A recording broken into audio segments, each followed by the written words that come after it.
menceritakan seorang penjual tisu keliling. Namanya Romi. Ya, usianya masih muda dan baru 17 tahun. Remaja yang seharusnya masih mengenyam pendidikan itu terpaksa putus sekolah karena ditinggalkan kedua orang tuanya untuk selama-lamanya. Beruntung, Romi masih memiliki nenek dan ia tinggal bersama neneknya yang sudah tua renta dan suka pikun. Romi tinggal di rumah kecil di pinggiran kota dan hidup sederhana. Romi anak tunggal dan hanya tinggal berdua saja. Dan pagi ini, Romi bersiap mengambil tisu di pengepul untuk dijual lagi. Namun sebelum itu Romi sarapan dulu yang sudah disiapkan oleh neneknya. Ya, meski hanya tumis sayur pepaya dan telur dadar, namun Romi tetap bersyukur dan merasa jika ini sudah lebih dari cukup. Ya, singkat cerita, setelah Romi mengambil tisu di gudang pengepul atau grosir tisu yang tak jauh dari rumahnya, kini Romi berjalan kaki menuju jalan raya dan menjajakan tisu di sekitar lampu merah dan bahkan terkadang mangkal di depan Alfa atau Indomaret yang berdampingan. Juga mangkal di depan warung bakso yang cukup ramai. Bahkan Romi masuk ke dalam bus bersama pedagang asongan lainnya untuk menjajakan dagangan tisunya. Seperti saat ini, dengan menggendong 2 kantong besar berisi tisu di tangan kanan dan kirinya, dan kini Romi sedang berada di depan warung bakso dan menawarkan tisunya pada pengunjung, baik yang baru datang dan juga baru saja selesai makan bakso. "Mbak, tisunya berapaan?" 10.000 mbak, beli 3, 25.000 aja. Kalau yang gede 35.000. Ya udah deh, beli 3. Oh iya mbak, nih 25 ya. Makasih, sama-sama. Alhamdulillah. Pak, mas, tisu? Makasih, masih ada. Halo, ibu, tisu ibu? Tadi udah beli tisu di Alfa. Ini yang gede berapaan? 35 aja bu. 30 aja ya. Gak dapat bu, saya ngambil di grosir, untung dikit yang penting lancar. Kalau yang kecil berapa? 10.000 aja bu. Ibu, jangan nawar sama pedagang kecil, beli saja. Kalau tisu mah kita selalu butuh, ucap suami ibu itu namun mengambil belanjaannya dan mengambil tisu. Lalu tiba-tiba membandingkan dengan tisu Romi. Wah, lebih tebal yang ini dan banyak isinya ya, ucap ibu-ibu itu yang membuat bapak-bapak suaminya itu malu. Namun, Romi tetap tersenyum, ramah. Sebagai pedagang, Romi selalu menemui bermacam-macam pembeli dengan keunikannya. Maaf ya dek, harap maklum, namanya juga emak-emak. Enggak apa-apa pak, wajar. Ya sudah, kalau begitu saya beli. Saya beli. Yang mana bu? Ucap Romi senang. Yang gede 2, yang 10.000 3. Oke, yang gede 2, 35 kali 2 70. Yang kecil 10 kali 3 30. Karena ibu beli 3, diskon jadi 25 aja. Jadinya 95 semuanya. Oh gitu? Bu, udah kasih aja kembaliannya. Jangan pelit. Ini dek, kembaliannya ambil aja. Oh gitu. Makasih banyak pak. Seketika Romi senang. Rom. Vin, tumben. Biasanya aku datang, kamu udah standby. Tanya Romi pada Ervin, si pengamen jalanan yang sedikit sesi alias ngondek dan aura botinya kental banget. Namun anaknya super duper baik dan care pada Romi.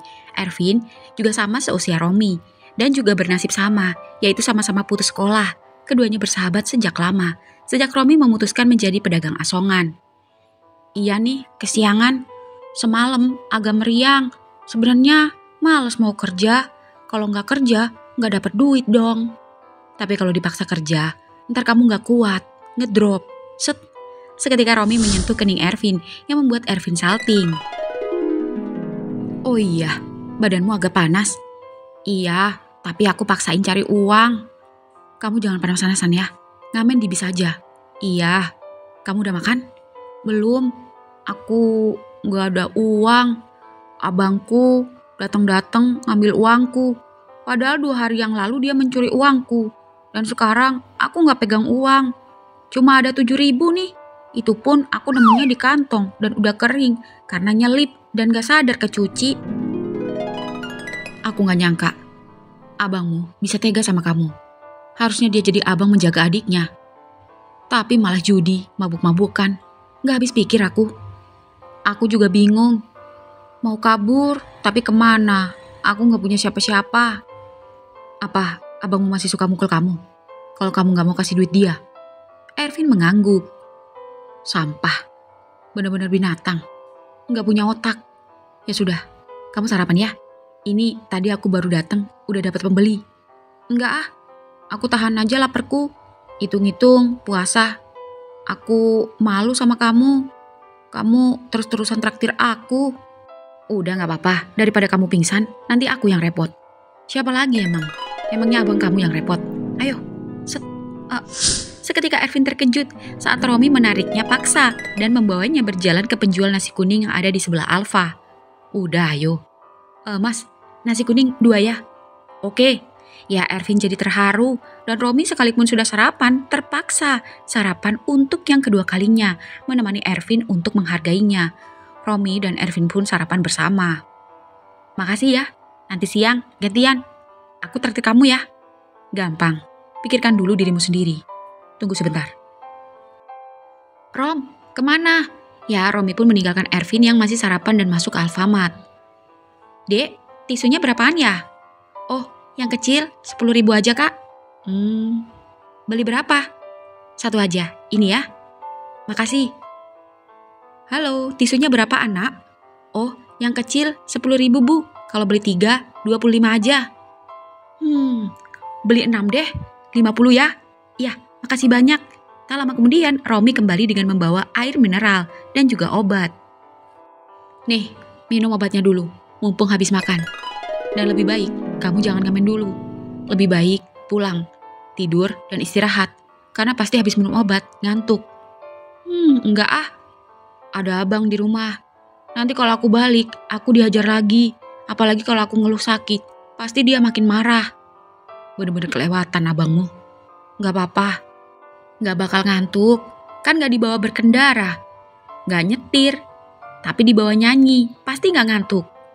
Tetap saja, habis minum obat, jangan dulu beraktivitas. Kasih jeda waktu.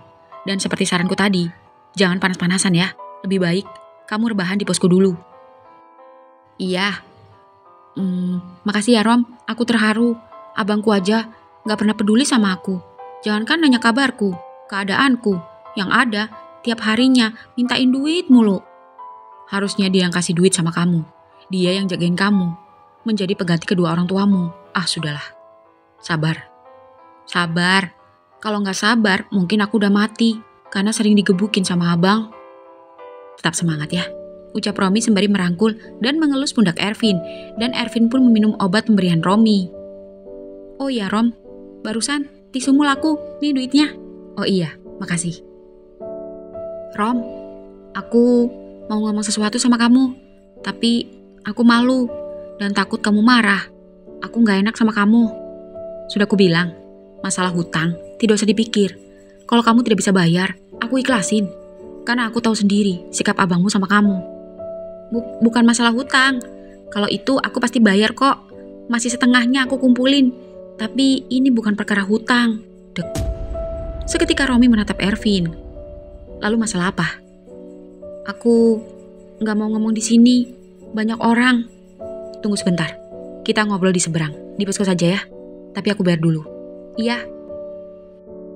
Ya, Romi pun membayar. Lalu kemudian keduanya menyeberang di posko yang ada di seberang jalan. Di dekat lahan kosong. Yang pepohonan rindang. Tempat biasa keduanya nongkrong, tak hanya Romi dan Ervin, tapi juga tempat ngetem ojol dan taksol. Ya, setelah keduanya menyeberang dan duduk bersama, keduanya pun mengobrol serius. Kondisi posko masih sepi, hanya ada 1 ojol. Itu pun ngetem di bawah pohon dan duduk di motornya sendiri. Ada apa, Vin? Kamu jangan marah ya. Janji dulu. Iya, enggak. Apa sih? Aku suka kamu. Apa? Iya, aku gak tahu kenapa, dan kok bisa. Ya tapi aku suka sama kamu. Maaf, aku tidak suka laki-laki. Kita sama-sama laki-laki, dan aku normal. Aku suka cewek. Aku tidak mau melawan kodrat, dosa. Maaf ya, aku tidak bisa. Dek. Seketika Ervin merunduk terdiam. Ada rasa kecewa dalam hatinya. Namun Ervin sudah bisa menebak jawaban Romi. Romi pasti menolaknya. Beruntung Romi tak marah. Oke, gak apa-apa.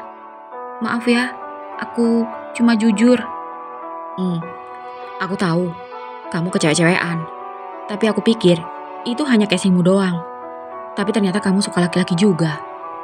Tapi, aku sukanya cuma sama kamu, Rom. Dan baru sama kamu. Tapi tetap aja, itu dilarang, Vin.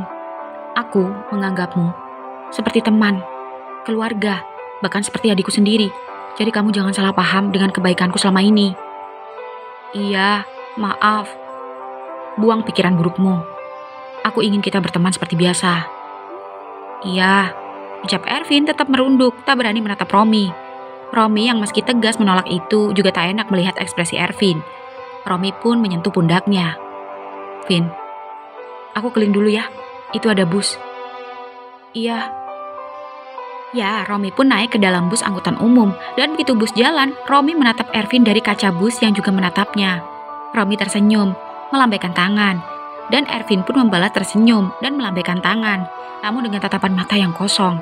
Ya, sembari menawarkan tisu, Romi masih kepikiran Ervin dan heran mengapa Ervin bisa menyukainya. Meskipun Romi menolaknya, namun Romi tak ada niat menjauhinya. Jujur, ada rasa kasihan, namun Romi tidak akan melanggar kodrat. Romi tahu ini salah, namun Romi tidak akan menghindarinya dan akan tetap bersikap seperti biasa dan juga bersikap sewajarnya. Masih di posko sendiri, Ervin masih sendiri. Dan ketika Ervin masih sendiri, tiba-tiba ada om-om yang duduk di sampingnya. Dan jujur, sepertinya Ervin pernah melihat om-om ini. Tapi kapan? Ervin baru ingat, om-om itu pernah mengobrol dengan Eko, salah satu pengamen yang juga sama seusianya. Dan sekarang dia berhenti mengamen, dan Ervin sudah tak tahu kemana dia, karena memang tak pernah kelihatan lagi. Kemana Eko? Sendirian aja. Iya om. Kok nggak ngamen? Iya om, istirahat dulu. Kamu lagi sakit? Iya om, agak demam. Kenapa nggak istirahat di rumah? Sudah cek ke dokter? Biar demam, saya tetap harus kerja om. Saya nggak cek ke dokter om, nggak ada uang. Lagian cuma demam biasa. Oh, begitu. Iya. Oh ya om, om yang pernah ngobrol sama Eko ya? Iya. Kamu kenal dia? Iya. Kenapa dia udah nggak kelihatan? Kemana dia om? Dia sudah sukses. Punya motor baru, tempat tinggal baru. Kenapa harus ngamen? Sukses. Memangnya dia kerja apa om? Aku mau dong, kayak dia. Benar, kamu mau? Mau om. Memangnya kerja apa om? Pertama, sedikit berat, tapi uangnya menjanjikan. Saya pernah bantu nguli om, ngangkut pasir juga pernah, jadi saya terbiasa kerja berat. Tapi ini bukan kerja kuli, yakin mau. Tidak semua yang sanggup. Saya akan sanggup-sanggupin deh om, kebetulan saya juga lagi butuh duit untuk bayar hutang. Om itu tersenyum mecum, sembari matanya menatap Ervin dari ujung rambut hingga ujung kaki. Keesokan malam hari, keesokan harinya, malam ini Romi terpaksa lembur. Tak biasanya Romi lembur, biasanya sekalipun tisu Romi tak habis, namun Romi hanya keliling sampai sore saja.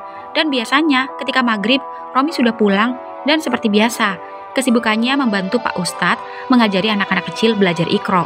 Namun kali ini, setelah mengajar dan setelah Isya, Romi kembali menjajakan tisunya. Itu karena Romi berniat membantu Ervin yang sedang kesusahan. Betapa baik dan pedulinya Romi pada Ervin.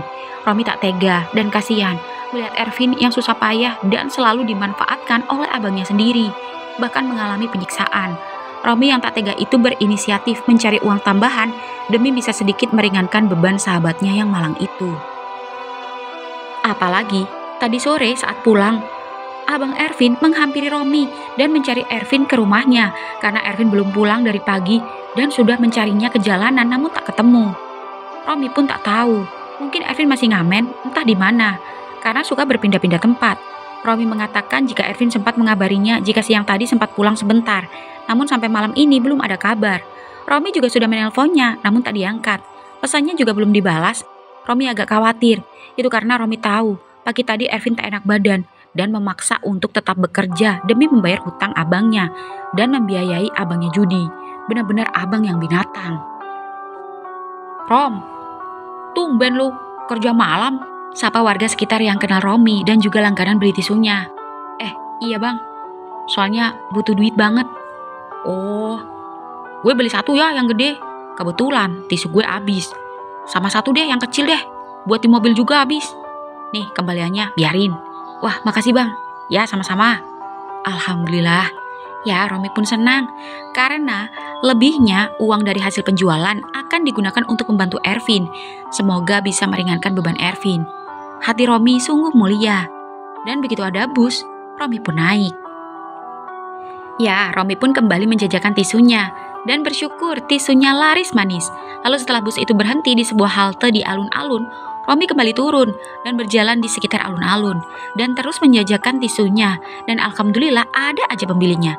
Romi terus berjalan menuju pinggiran alun-alun, tepatnya di samping parkiran mobil. Kebetulan parkiran tak begitu full dan cenderung sepi. Hanya ada beberapa mobil yang terparkir dan satu pedagang minuman keliling yang sedang istirahat dan sepertinya belum ada yang beli. Romi yang kebetulan haus itu menghampirinya, sekaligus membantu dagangannya. Pak, air dong. Oh, iya dek. Ada yang dingin gak? Ada, ambil sendiri, ucap bapak-bapak itu membuka box mini berisi minuman. Saya ambil yang ini aja, berapa? 8.000. Ini pak, biarin aja susuknya. Makasih. Semoga laris ya tisunya, saya mau lanjut keliling. Sama-sama pak, semoga jualan bapak juga laris. Makasih, mari. Iya pak. Ya, Romi yang haus itu pun meletakkan tisunya di bawah, lalu duduk di emperan di samping parkiran. Dan ketika Romi sedang meneguk minumannya, aduh, sakit om. Dek. Seketika Romi menengok ke samping saat mendengar samar-samar suara yang tidak asing di telinganya. Namun, di mana sumber suara tersebut? Shh. Om, sakit om. Saya nggak sanggup. Tadi kan di hotel udah 2 kali om. Ya nggak bisa. Gua udah bayar lu sesuai harga dan sesuai perjanjian sama teman gua. Sekali kencan, gue bisa pakai lu sesuka gue sampai gue kenyang. Tapi sakit om. Ya karena lu masih perawan. Tapi darah lu banyak banget. Padahal tadi di hotel udah keluar. Kok sekarang ngocor terus? Bool lu bulan banget. Mari om. Ampun. Jangan berisik. Diam gak lu? Ya, suara itu mirip Ervin. Mungkin hanya perasaan Romi saja yang sedari tadi cemas memikirkan Ervin. Lagi pula, suara itu tak terdengar lagi. Namun tak lama kemudian, selang beberapa waktu, terdengar suara laki-laki itu kembali. Kalau gini caranya, lu akan jadi salah satu yang gue masukin list gue. Bener-bener gak mengecewakan. Lu juga cantik, gue suka. Seketika Romi melihat satu di antara 3 mobil yang terparkir di samping Romi sedang bergoyang. Om, cepetan. Dek. Romi mendengar suara itu muncul lagi. Romi menoleh. Meski kaca mobil itu terbuka sedikit, namun dari celah-celah kaca jendela mobil, samar-samar Romi dapat melihat seorang lelaki tua dari dalam mobil yang sedang berbuat mesum. Namun tak terlihat jelas pasangannya, karena posisi pasangannya berada di bawahnya. Tapi jika menguping dan mendengar percakapan lelaki tua, jika menyukainya karena cantik, sudah pasti lelaki tua itu bermain dengan cewek bayaran. Ya, tak lama kemudian, lalu tiba-tiba ada seorang cewek yang sedang jogging malam-malam menghampirinya.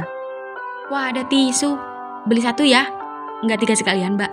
Satunya 10.000. Kalau beli 3, 25 aja. Boleh deh. Nih, uang pas ya. Makasih, mbak. Dan begitu mbak-mbak itu pergi. Waduh, kok lu ngerembes mulu sih? Bocor. Dah, ada kuning-kuning juga. Ih, apa nih? Lu cepirit ya? Waduh, gimana sih? Lu gak diajarin apa sama si Arman? Tapi gak apa-apa. Kebanyakan, kalau baru pertama, belum banyak pengalaman. Gua maklumin, karena lubang lu masih fresh. Tapi jangan diulangi lagi ke depannya. Karena gue gak suka, sekalipun lu pulen, tapi jorok. Paham? Tak ada jawaban, yang ada hanya meringis kesakitan. Tisu habis lagi. Wah, pas banget. Dek, tisu. Sini. Berapaan? Oh, 10.000 om. Nyari berapa? Buruan, 1 aja. Iya om. Nih, hus. Sana, cepat pergi. Seketika seseorang yang awalnya meringis itu terdiam saat mendengar suara penjual tisu dari dalam mobil. Makasih om.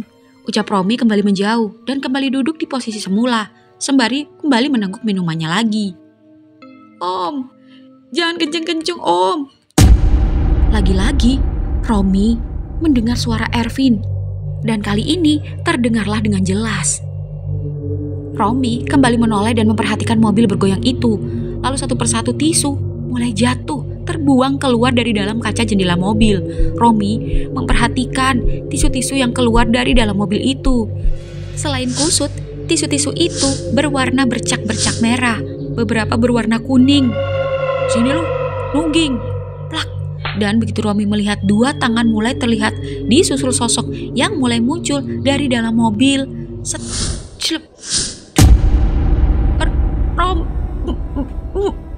Ya, ternyata suara itu suara Ervin.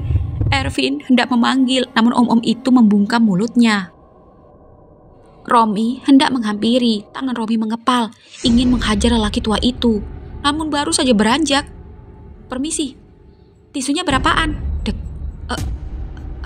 10 ribuan mbak, ucap Romi pada pembeli.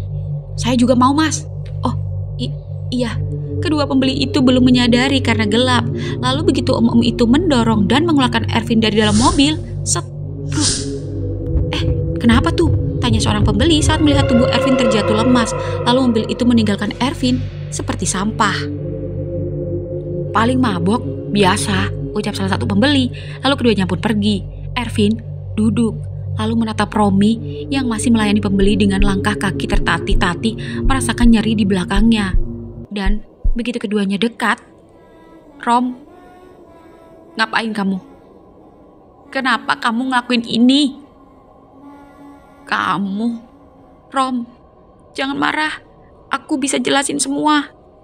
Aku tahu kamu suka laki-laki, tapi apa harus kamu jual diri? Apa tidak ada cara lain? Apa kamu melakukan ini karena marah sama aku karena aku tolak, hah? Bukan, Rom. Abangku terus didatangi orang. Aku pusing. Lantas kamu mengorbankan dirimu dan membiarkan bajingan itu. Aku terpaksa. Kamu kenapa malam-malam masih jualan? Ucap Ervin menghapus air matanya dan mencoba tersenyum seperti tak terjadi apa-apa. Kamu masih tanya. Kamu tahu alasan kenapa aku sekarang jualan sampai malam? Aku jualan tisu sampai malam karena bela-belain biar bisa bantu kamu. Tapi kamu malah jual badan demi abangmu yang tolol itu. Rom, aku tahu mungkin hasilnya gak seberapa. Tapi aku kecewa sama kamu. Rom, tunggu. Romi. Ya, Romi meninggalkan Ervin yang tak kuat berlari.